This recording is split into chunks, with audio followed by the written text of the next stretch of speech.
I have tried the Essence Lash Princess in the past, and to be honest, I didn't really care for it.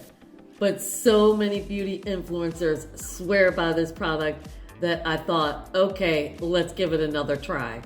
So I had it shipped in from the States to Belize. So we're going to give it another try and see if we like it. All right, brand new tube. And of course, as a makeup artist, you know that a brand new tube of mascara isn't always the best.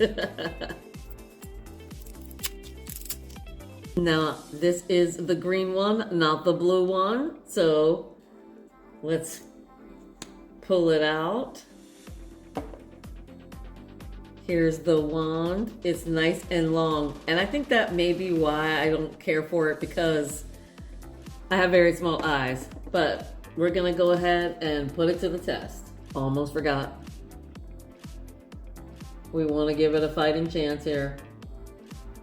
All right, lashes curled. Now let's really go in.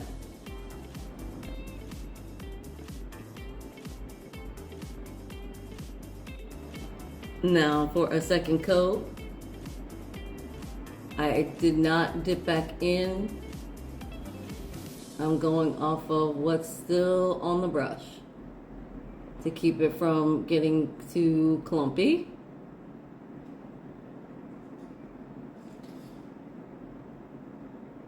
Uh-oh. I may have to reconsider. This is coming out beautifully. And now the real test is the bottom lashes, because mine are minuscule.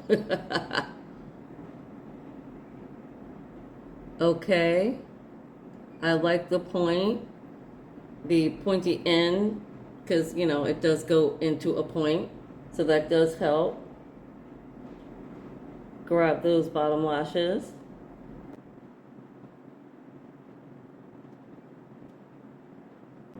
All right, I am a woman that will admit when I'm wrong. This Essence Lash Princess eats down the house, okay? This is incredible. I love the way my lashes look. I love the way my makeup came out today. And I have to give it to them. I'm very impressed with it. I'll have to let you know if it flakes throughout the day or anything like that. Maybe it was the blue one I tried last time that I didn't care for, but the green one slaps. This thing is amazing. So do you love the blue? Do you love the green? Is this your ride or die mascara? I'd love to know. So make sure to leave me a comment.